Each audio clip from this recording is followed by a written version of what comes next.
Hello and welcome to my little film, Depression at Work. Depression has been a taboo topic because for a long time, people have mistakenly believed that being depressed is a weakness or a lack of willpower.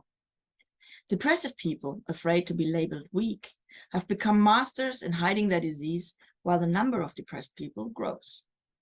The WHO states that between 2005 and 2015, the number of people suffering from depression increased by 18%. That is why we need to talk about depression. About what it is, how it feels, how to recognize it, and how to help. Why am I telling you this? My name is Susanna, and raising awareness for depression has become a matter of the heart for me since I myself was diagnosed with a major depressive disorder in 2016. I decided I want to talk about it, write about it, and try to reach as many people as I can, especially in the events industry, where the depression rate is quite high. But what is depression? Ever so often I hear people say, I'm so depressed today. But are they depressed, like in a clinical sense? Probably not. But the inflationary use of the word depression, when we actually mean sadness, makes it hard to understand what depression really is. That is why there are many misconceptions about depression. First of all, many people think that depression equals being sad, which is why they say they are depressed when they're actually just having a rough time. The second very common idea is that depression can be ended if people just started to think positively. That is why depressed people constantly get cheered up by others who think that that'll help. But as you probably guessed already, this is not the case. None of it. But what is it then? First of all, depression is a disease. It is classified in the International Classification of Diseases by the WHO. There are certain parameters classifying depression, and those need to occur for at least a few weeks before we talk about a depressive episode. Depression is caused by changes of the messenger substances in the brain. There are studies that indicate that neurotransmitters such as serotonin and dopamine are out of balance in the brain of depressed people. This means depression is actually different from usual mood fluctuations. The good thing, though, is that it is effectively treatable if people get treatment. The downside, though, is it can be fatal. We will look at a few numbers here to see how this affects us all. 322 million people worldwide suffer from depression. Of these people, 75% do not get treatment, which, as we know now, would be very important. 700,000 people end their lives each year, and depression is the #1 cause for disability, which is why it is so important for you as a company or as a co-worker to spot it and to convince people to get treatment. In 2015, the economic burden caused by depression in the US was $210.5 billion. That's quite a high number. For you, it means you will have high costs due to high numbers of sick leave days. The depressed person will not be as resilient and their performance will decrease. So you might even lose an employee permanently. In this chapter, I want to give you a feeling of what it's like to be depressed. First, I want to try to tell you how it feels for me. It's already very difficult, but I give it a try.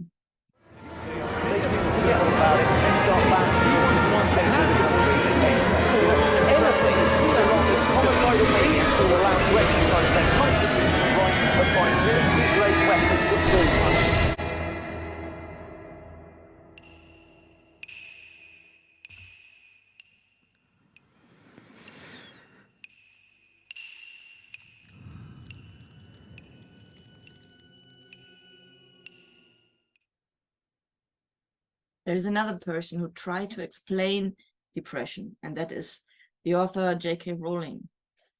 You're probably familiar with the creature in the picture. That's a Dementor.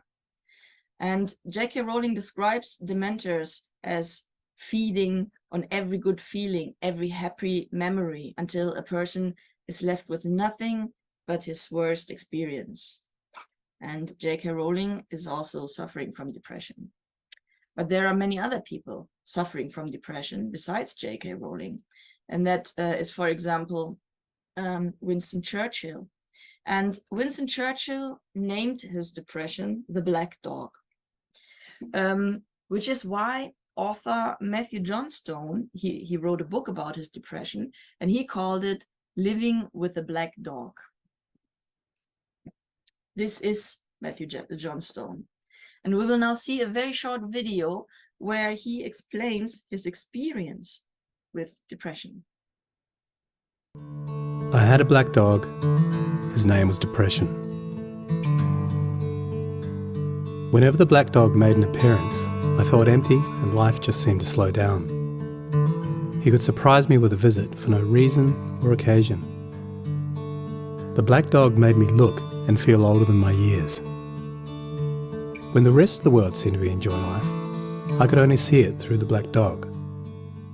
Activities that usually brought me pleasure suddenly ceased to. He liked to ruin my appetite. He chewed up my memory and my ability to concentrate. Doing anything or going anywhere with the black dog required superhuman strength. At social occasions, he'd sniff out what confidence I had and chase it away. My biggest fear was being found out. I worried that people would judge me. Because of the shame and stigma of the black dog, I was constantly worried that I'd be found out. So I invested vast amounts of energy into covering him up. Keeping up an emotional lie is exhausting. And what Matthew Johnstone is talking about here are the symptoms of high-functioning depression or dysthymia. So people who try to hide their depression, they invest huge amounts of energy into hiding it, covering it up. And they often appear to be high achievers who make you think that everything is all right all the time, which it isn't.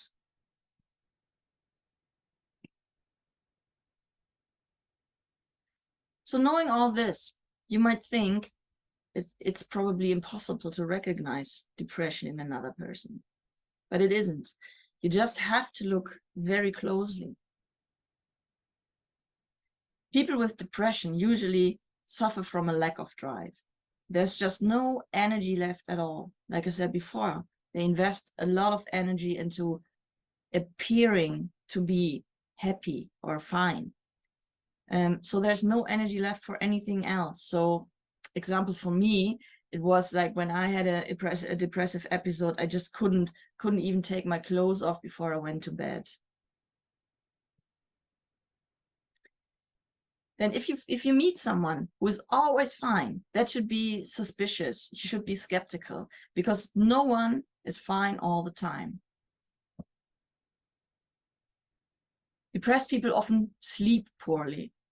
They may be tired a lot or have dubious explanation for it. They might even fall asleep at their workplace.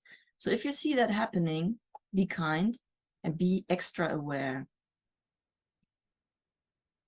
Many people suffering from depression do not eat anymore. There are also people that overeat, but most people lose their appetite. And it could be that you see people losing weight for no obvious reason. For example, once I lost 10 kilos in one episode, so you could definitely spot that. So if you see something like that, be aware. If a person suddenly loses interest in things that they have done regularly in the past, that could be a sign that they are not well. Maybe they are having excuses for not showing up, but you should pay attention. When people are irritable more often, especially men, that could also be a sign that something is seriously wrong with them. So now we have learned a few signs for depression, which is a good start in identifying depression in a person. But of course, now we want to know what we can do once we spotted it. First of all, we will go back to Matthew Johnstone because he just explains it so nice, explains to us what we shouldn't do. You may well be right when you say, it's all in your head, but don't say it. Leave that up to the professionals. Be a man. This certainly doesn't help, especially if they are one already. Depression is an illness, not a sign of weakness. Don't be an armchair general who gives unfounded advice and orders.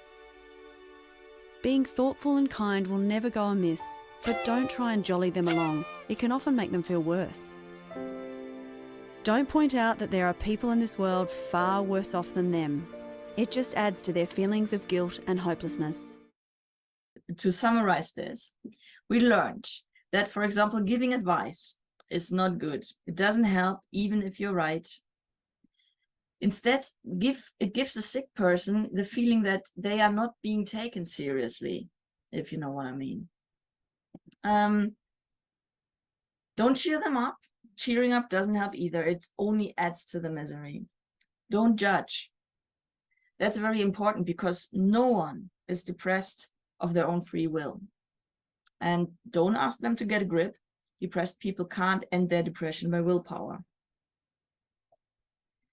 Now that we clarified that, we want to have a closer look at what we should say or do. Try not talking. Instead, grow your ears and open your heart. Really being there for someone without opinion or judgment is one of the best gifts you can ever give. Encourage them to seek a professional opinion and offer to help find a good doctor, make an appointment, and even going with them can be hugely beneficial. Stress is one of the biggest drivers of depression. Less stress means less dog. Again, we learned some things. And I want to add some as well. So if you are not sure if someone might be depressed, ask them. There's no shame in that. It simply means you care. Tell them they are not a burden. Most depressed people are not speaking openly about how they feel because they fear they are burdening you. Listen. Let them tell you how they feel and what they are going through without giving advice or providing solutions. Make them feel loved. Give them the feeling that it's okay not to be okay. They don't have to pretend when they are with you. And the most important thing is make sure they get professional help. You will never be able to replace a therapist or psychiatrist, so don't even try. I want to tell you a little bit about what is helping me when I have a depressive episode. It's my personal toolkit, and it can be very different for each person. So if you are dealing with someone with depression, better ask them what they need. So when I am stressed, I try to reduce stress as much as I can, because stress for me is a real killer. I go into nature, preferably with my dog, and I cut back on alcohol. Alcohol is also not good at all for depression. If people take antidepressants, for example, it might even reduce the effect of those. For me, moving helps as well. I take my van, I head off to faraway places, or even just drive around. I love seeing my friends. I do not like crowds, but being with one or two friends, people whom I can have a deep conversation with, is very uplifting. If none of that helps, I call my therapist and I ask for an appointment. And also, if my therapist thinks I need it, I take medication. There are numerous helplines and web pages where you can turn to in an emergency or make an appointment for online therapy. I listed just a few for you, but I encourage you to check the emergency possibilities in your country. Maybe save the number of a telephone counseling hotline on your mobile. You never know when you might need it. Okay, so let's wrap it up. We learned today that depression is not a weakness, but a disease caused by an imbalance of messenger substances in the brain. We also learned that it is treatable if the depressed person gets treatment. Unlike common belief, depression is not sadness. It can also be sadness, but it is more likely an overwhelming feeling of hopelessness, despair, or no feeling at all. Since depressed people tend to hide their disease very well, we need to look carefully for signs of depression. These can be withdrawal, loss of interest, weight loss, or irritability. If you identify those symptoms in a person, what you can do is ask them if they are depressed, ask them if they are suicidal, listen to them, and most importantly, make sure they seek professional help. If you have all this in mind, you are very well equipped to save someone from their misery. Thank you for watching my little film. If you want me to come to your company and talk about depression or burnout, send me an email and I'll be happy to.